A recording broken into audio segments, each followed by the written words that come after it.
Capítulo 9. O tempo virou durante a primeira semana de março. O mês começou com lua cheia e calor excessivo. Sentiam a atmosfera impregnada de eletricidade, todos receando um período mais ou menos longo de temporais. Com efeito, no dia 2, os trovões roncaram. Como o vento soprava do leste, o granizo atacou diretamente a fachada de Granite House, crepitando como uma rajada de metralhadora. Tiveram de vedar hermeticamente a porta e os postigos das janelas, caso contrário todo o interior dos quartos teria sido inundado. Vendo cair aquelas pedras de gelo, algumas do tamanho de um ovo de pomba, Pencroff só pensou numa coisa, que o seu campo de trigo corria sérios riscos. Pôs-se então imediatamente a caminho de sua plantação, onde as espigas já começavam a erguer suas cabecinhas verdes, e cobrindo-a com uma lona grossa, conseguiu proteger a safra. Foi castigado pela geada, mas não se queixou. O mau tempo estendeu-se pela semana, com os trovões reboando sem cessar. Entre dois aguaceiros, ainda era possível escutá-los roncando fora dos limites do horizonte para, em seguida, recomeçarem com renovado furor. Relâmpagos riscavam o céu e diversas árvores da ilha foram atingidas por raios, entre as quais um imenso pinheiro que se erguia nas proximidades do lago, na orla da floresta. Da mesma forma, a praia foi 2 ou 3 vezes atingida pelo fluido elétrico, fundindo a areia e vitrificando-a. Ao topar com aqueles fulguritos, o engenheiro teve a ideia de guarnecer as janelas com vidros grossos e resistentes, capazes de enfrentar vento, chuva e granizo. Os colonos, sem trabalhos urgentes para realizar do lado de fora, aproveitaram o tempo adverso para promover melhorias no interior de Granite House, cujas dependências se aprimoravam e completavam dia a dia. O engenheiro construíra um torno, que lhe permitiu fabricar alguns utensílios de toilette ou de cozinha, especialmente botões, cuja falta era muito sentida. Instalaram igualmente uma prateleira para as armas, mantidas sempre limpas, e nem as estantes nem os armários deixavam a desejar. Serravam, aplainavam, limavam, torneavam, e durante todo esse período de mau tempo não se ouviam senão o rangido dos serrotes ou os rosnados do torno respondendo aos roncos do trovão. Mestre Jup não tinha sido esquecido e ocupava um quarto separado, perto do armazém geral, espécie de conjugado mobiliado com um estrado sempre cheio de boa palha, que lhe convinha perfeitamente. Não há o que reclamar desse Jup, repetia incansavelmente Pencroff. Nenhuma insolência. Que criado, Nab, que criado. Meu aluno, respondia Nab, e será tão bom quanto eu. Melhor, replicava, rindo, o marujo, considerando que você fala e ele, não. Desnecessário dizer que Jup agora entendia de todo o serviço. Batia roupas, rodava o espeto, varria os quartos, servia a mesa, dispunha a lenha e, detalhe que encantava Pencroff, nunca ia se deitar sem antes cobrir o digno marujo em sua cama. Quanto à saúde dos membros da colônia, bípedes ou bímanos, quadrúmanos ou quadrúpedes, não deixava nada a desejar. Com aquela vida ao ar livre, naquele solo salubre, sob aquela zona temperada, exercitando a cabeça e as mãos, nada sugeria que um dia a doença viesse visitá-los. Todos passavam muito bem, com efeito. Harbert ganhará 5 centímetros em um ano. Seus traços, que haviam se definido e tornado mais enérgicos, anunciavam um homem pleno tanto no aspecto físico quanto no moral.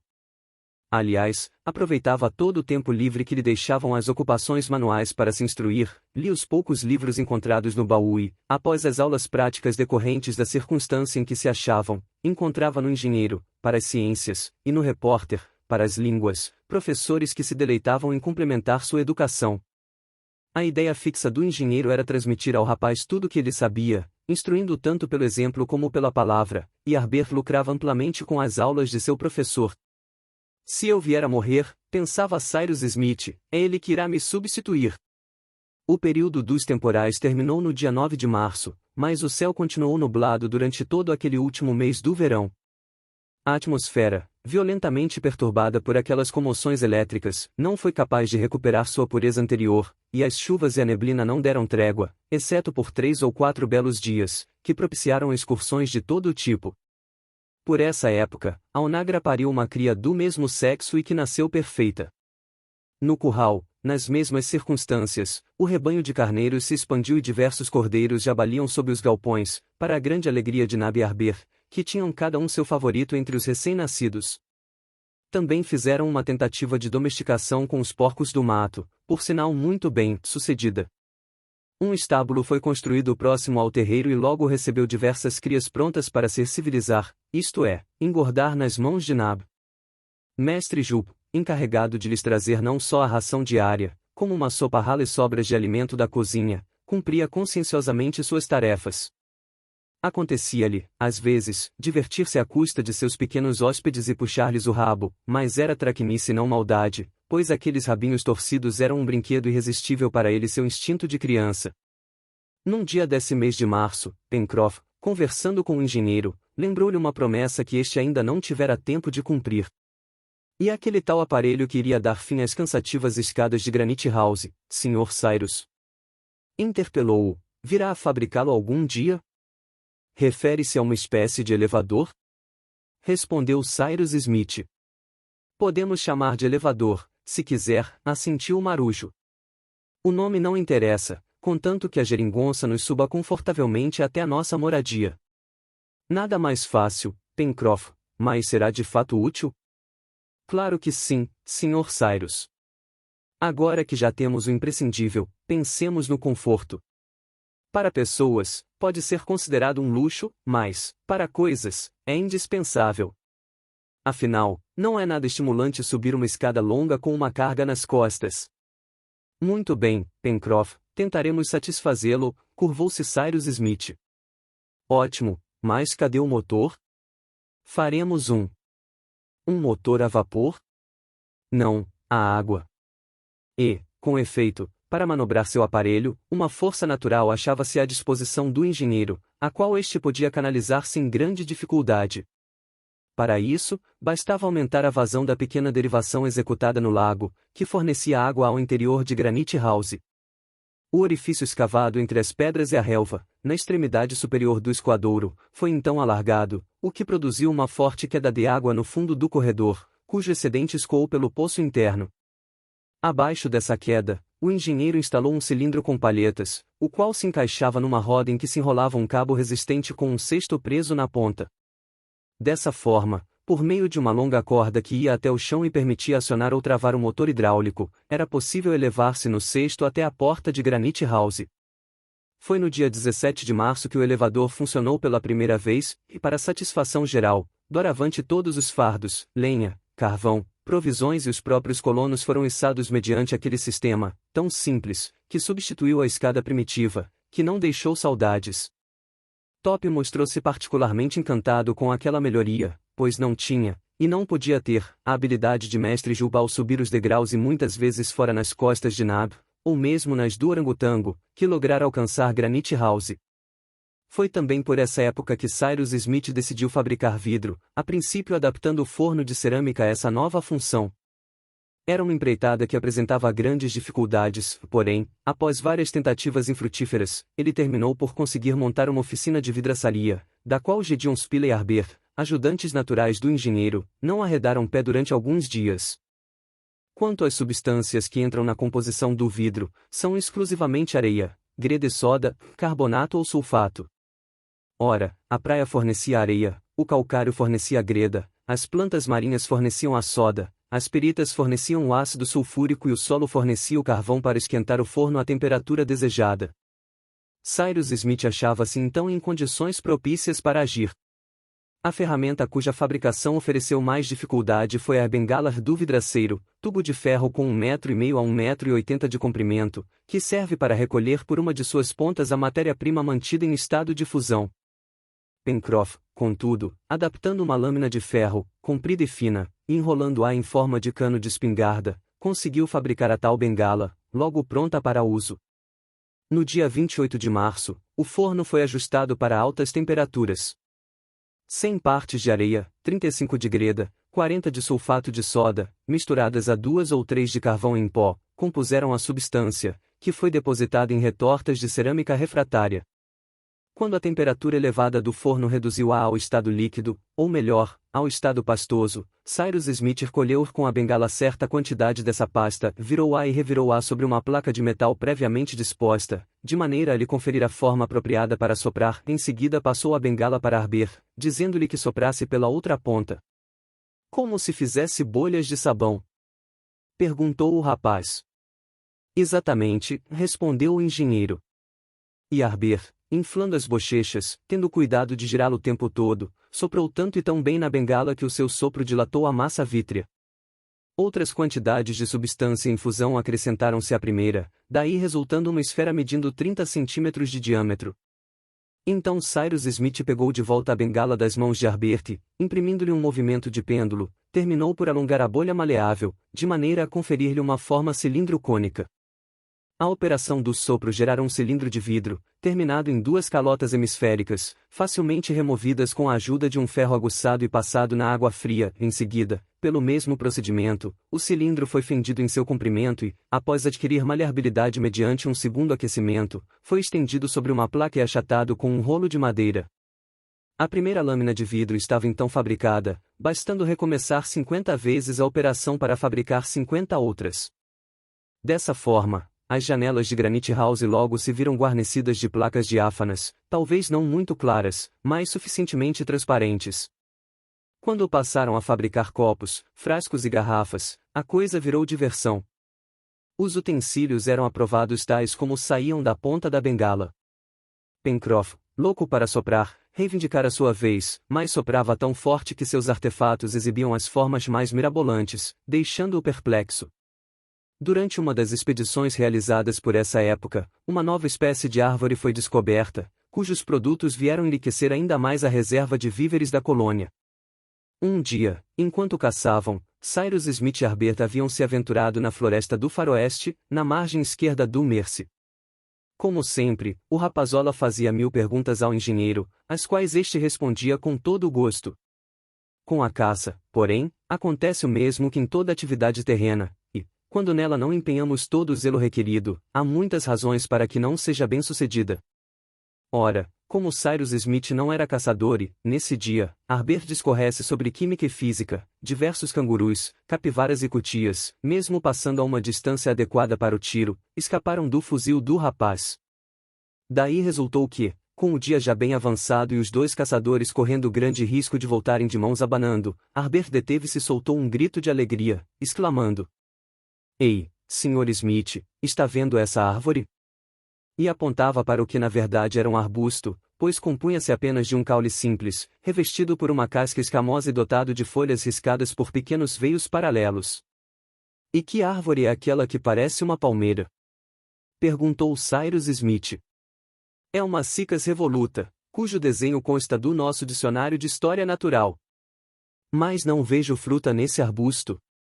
"É, Sr. Cyrus", me explicou Harbert, "mas o seu tronco contém uma farinha que a natureza nos fornece já toda moída." "É então a árvore do pão?" "Exatamente, a árvore do pão." "Isso é uma grande descoberta, meu rapaz", reagiu o engenheiro, "enquanto aguardamos a colheita do trigo." "Mãos à obra e queiram os céus que você não esteja enganado." Harbert não estava engano. Quebrou o caule de uma Cycas, que era composto de um tecido glandular e encerrava certa quantidade de medula farinácea, atravessada por feixes lígneos, separados por anéis da mesma substância dispostos concentricamente.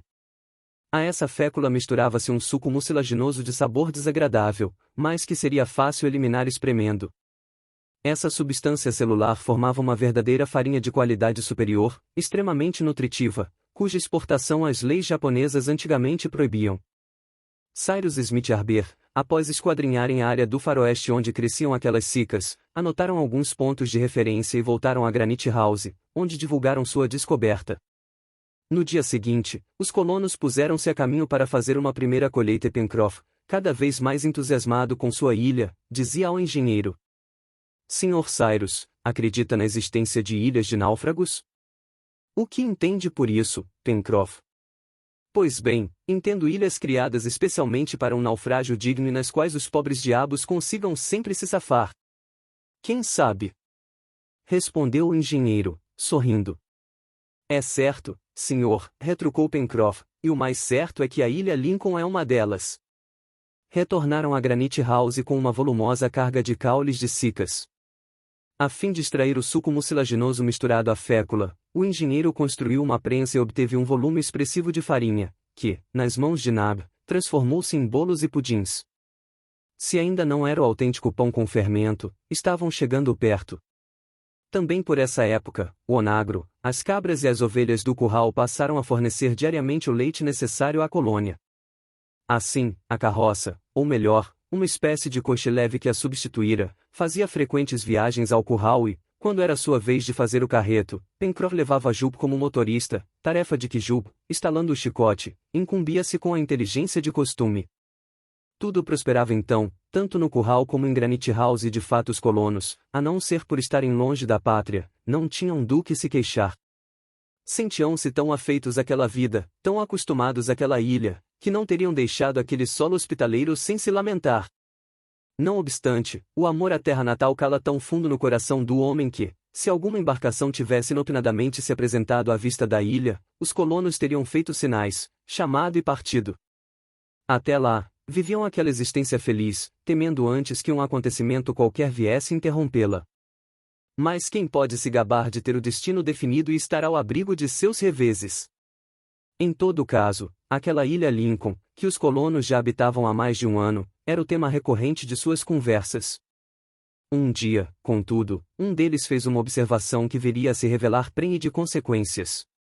Era 1º de abril, domingo de Páscoa, guardado por Cyrus Smith e seus companheiros mediante o repouso e a oração. Haviam tido um dia bonito, tal como são os dias de outubro no hemisfério boreal. À noite, após o jantar, estavam todos reunidos na varanda, na orla do planalto do mirante, e contemplavam a noite subir no horizonte. Nab serviu algumas xícaras daquela infusão de sementes de sabugueiro, que substituíam o café. Conversavam sobre a ilha, sobre sua situação isolada no Pacífico, quando Gédéon Spilett foi impelido a dizer: Caro Cyrus, por acaso efetuou um novo cálculo da posição de nossa ilha, depois que encontramos o sextante no baú? Não, respondeu o engenheiro. Deveríamos fazê-lo, visto esse instrumento ser mais preciso do que o usado anteriormente. Para quê? Disse Pencroff. A ilha está onde está. Sem dúvida, continuou Gédéon Spilett, mas é bem capaz de a imprecisão dos aparelhos ter falseado o resultado das observações, e como isso não custa nada. Tem razão, caro Spilett, concordou o engenheiro. Eu deveria ter feito essa verificação mais cedo. De toda forma, se erro cometi, ele não deva ultrapassar 5 graus em longitude ou latitude. Ora! Quem sabe? Insistiu o repórter. Quem sabe não estamos muito mais próximos de uma terra habitada do que julgamos. Saberemos isso amanhã, concluiu Cyrus Smith, e, não fossem as inúmeras ocupações, que me tomaram todo o tempo, já saberíamos. Combinado! Exclamou Pencroff. O Sr. Cyrus é um observador arguto demais para se haver enganado e, se não se mexeu, a ilha está onde foi colocada. É o que veremos. Assim, logo no dia seguinte, o engenheiro armou o sextante e fez as observações necessárias para confirmar as coordenadas já obtidas, e eis o resultado do procedimento. Sua primeira observação apontara como localização da ilha Lincoln, em longitude oeste, entre 150 graus e 155 graus. Em latitude sul, entre 30 graus e 35 graus. A segunda forneceu exatamente. Em longitude oeste, 150 graus 30. Em latitude sul, 34 graus 57. Assim, portanto, a despeito dos recursos precários, Cyrus Smith procedera com tamanha habilidade que seu erro não excedera 5 graus. Agora, disse Gédéon Spilett, uma vez que, além de um sextante, possuímos um atlas, vejamos, caro Cyrus, a posição exata que a ilha Lincoln ocupa no Pacífico. Harbert foi apanhar o atlas, que, como sabemos, havia sido publicado na França e cuja nomenclatura, por conseguinte, era em língua francesa.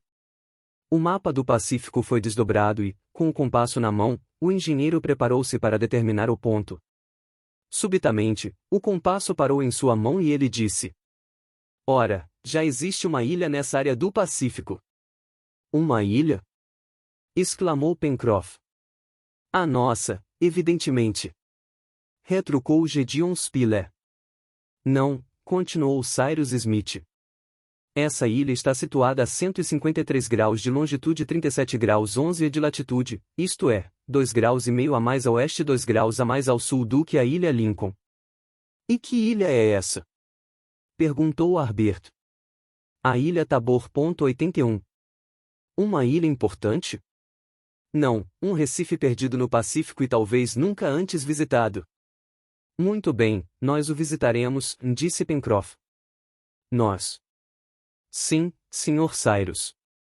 Construiremos um barco com coberta e eu mesmo irei pilotá-lo. A que distância estamos dessa ilha Tabor? 150 milhas a nordeste, aproximadamente, respondeu Cyrus Smith. 150 milhas. Ridículo! Bradou Pencroff. Com um bom vento, em 48 horas está atravessado. Mas para quê? Perguntou o repórter. Ainda não sei. Quando chegarmos lá, veremos. E, dada essa resposta, decidiram construir uma embarcação que lhes permitisse fazer-se ao mar em outubro, quando o bom tempo retornasse.